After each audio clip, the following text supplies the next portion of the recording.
Dieu demande, est-ce qu'une seule personne peut faire la différence? Dans ce monde qui est si peuplé, il y a certains pays où on leur dit même d'arrêter d'accoucher. Parce qu'il y a trop de gens. Tu te retrouves pensant que tu es dans la foule. Et que tu penses que à toi seul, tu ne peux pas faire la différence. Alléluia. Alléluia. Ce matin, l'Éternel t'interroge. Est-ce qu'une personne peut faire la différence? Certains parmi nous ont vu une vie de palais. Ça veut dire quoi? Tu n'as pas besoin que quelqu'un paye ta maison. Qui est avec moi? Tu ne mendis pas pour payer ta maison. Quelqu'un t'aime, il ne t'aime pas. Ta voiture est déjà payée.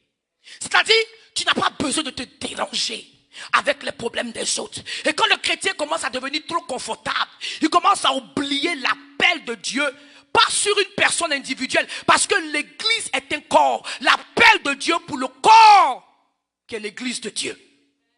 Quand Dieu te met à l'aise, il ne faut pas penser que c'est pour que tu manges tout l'argent. C'est pour que tu aies un impact sur la vie de quelqu'un d'autre. Il y a des gens, dès que leur salaire augmente, ils vont prendre une plus grosse voiture. Il y a quelqu'un heureux. Quand ton salaire augmente, assieds-toi pour chercher la sagesse de Dieu. Pour demander à Dieu, tu as augmenté mon salaire. Qu'est-ce que tu veux que je fasse de plus pour ta maison? Nous sommes à une saison de nos vies où on donne à boire, où on donne à manger à nos frères. Mais je veux venir encourager quelqu'un, ne te décourage pas. Tu sais ce que ça veut dire donner à boire, à manger à nos frères? Tu n'es pas en train de vivre la vie que tu veux. Tu as un boulot que tu aimerais avoir plus. C'est-à-dire tu n'es pas à la place où tu te sens complètement à l'aise. Je viens t'annoncer, n'aie pas peur. Je viens te dire, enfant de Dieu, ne te frustre pas. Écoute la voix de Dieu et obéis. Quelle que soit la saison dans laquelle Dieu t'a mis, il y a un but pour cette saison. Il n'y a aucune saison gaspillée dans la vie de l'enfant de Dieu. Il n'y a aucun temps dans la vie de l'enfant de Dieu qui est une perte de temps. Je vois des gens dire, Dieu est en train de perdre mon temps. Dieu est en train de perdre mon temps. Pourquoi depuis le miracle ne se produit pas? Pourquoi depuis les choses ne sont pas en train de changer? Dieu n'est pas en train de perdre son temps. Il est en train d'accomplir sa volonté parfaite. Au lieu de t'asseoir à te plaindre, ou t'asseoir à abandonner, ou t'asseoir à suivre la foule, j'ai compris que ceux qui sont sages ne suivent jamais la foule. C'est la foule qui a crucifié Jésus. Il y avait un petit nombre, 4 femmes qui sont venues le matin rechercher Jésus. Si tu suis la foule, tu vas faire de grandes erreurs. Si tu suis les racontars à la télévision, tu vas te perdre. Parce que l'enfant de Dieu ne marche pas par la foule, il marche par la conduite de l'Esprit de Dieu. La Bible dit ceux qui sont conduits par le Saint-Esprit, ils sont les filles et les fils de Dieu. En t'impliquant dans la vie des autres, avant que le problème ne frappe à ta porte, tu es déjà formé, tu es déjà armé. Dans le temps, le diable arrive chez toi pour t'attaquer là. Il rencontre déjà un soldat. Il rencontre déjà quelqu'un qui est plus fort. Il rencontre quelqu'un qui connaît les malices du diable. L'Éternel utilise ce qui arrive dans la vie des autres pour te préparer pour que demain, lorsque le feu va brûler chez toi aussi, tu vas savoir comment faire éteindre le feu. Enfant de Dieu, l'Éternel t'appelle pour que tu sois concerné de ce qui se passe dans son église et dans la vie des autres. Il y a beaucoup de gens qui disent, pasteur, tu nous dis d'aller évangéliser. Mais on va aller évangéliser là. On va dire quoi? Ça me rappelle Jérémie dans la Bible. Jérémie s'est tourné vers le Seigneur. Il a dit au Seigneur, Seigneur, je vais aller devant les gens là-haut. Je vais annoncer quoi? La même parole qu'il a dit à Jérémie, il est en train de te dire cette même parole ce matin. Quand tu vas te présenter, la parole va rentrer dans ta bouche. On a un groupe de chrétiens qui sont bloqués. Il dit à Dieu, Dieu faut faire. Dieu dit avance. Parce que la marche avec Dieu, c'est une marche de foi. Quand tu vas sauter, c'est là que je vais commander à mes anges de t'attraper pour ne pas que tu te blesses. Mais toi que tu ne sautes pas, tu ne verras pas les anges se manifester. Toi que tu ne sautes pas, tu ne verras pas la gloire. Tu ne verras pas l'impact et l'avancement que Dieu veut faire au travers de toi. Enfant de Dieu, tu dois être équipé pour répondre à tous ceux qui te demandent pourquoi tu es zélé. Parce qu'il y a une cause. Il y a quelqu'un qui n'a jamais péché, qui est mort pour qu'il n'y ait personne qui périsse, mais que tous viennent à la connaissance de Jésus-Christ. Il y a quelqu'un qui t'appelle à parler de sa part. Et toi, tu lui dis, je bégais. Moïse, il y a un pharaon qui est en train de fatiguer des gens. Et Dieu t'a équipé. Au travers de toi, il y a des mariages qui seront guéris.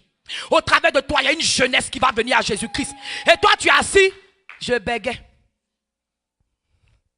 Dieu dit, c'est dans ton bégayer là. Présente-toi devant lui.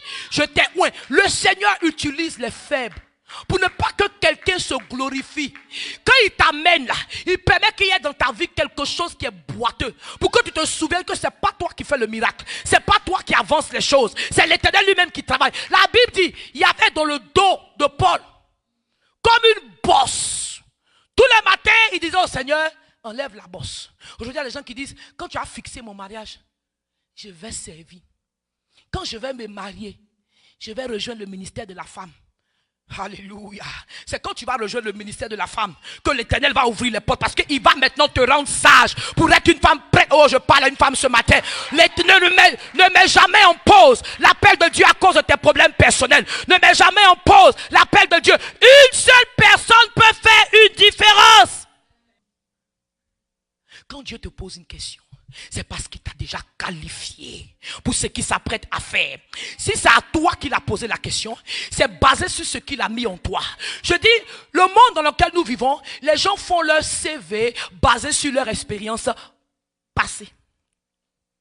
Quand tu vas appliquer, et c'est dommage, parce que la performance passée ne garantit pas la performance future. Quelqu'un qui connaît quelque chose avant, ça ne garantit pas qu'il va faire encore quelque chose de glorieux. Tu sais comment Dieu qualifie? Parce que si Dieu qualifiait sur le passé, personne de nous n'est qualifié pour le servir. Alléluia. Il a su. Quand je pense à Jésus, je suis tellement contente. Et Jésus, si tu regardes bien, il est l'unique de Dieu. Une personne peut faire la différence. On n'a pas besoin d'un comité. Quand Dieu voulait faire ce qu'il voulait faire sur la terre, il n'a pas appelé un comité, il a appelé son fils unique. Ce matin, Dieu est en train de t'appeler. Il n'est pas en train de t'appeler avec tes camarades pour que tes camarades te donnent le hockey pour que tu commences à servir le Dieu. Il t'appelle toi-même. Il a appelé le fils unique. Et quand il a appelé le fils unique, Jésus a répondu oui. Ce matin, est-ce que tu réponds oui? Dieu est en train de t'appeler. Il te pose des questions. Comment allons-nous avancer l'œuvre de Dieu? Comment allons-nous améliorer l'école du dimanche? Comment allons-nous sauver la génération de la jeunesse, les adolescents? Comment allons-nous mettre en eux l'amour de Dieu?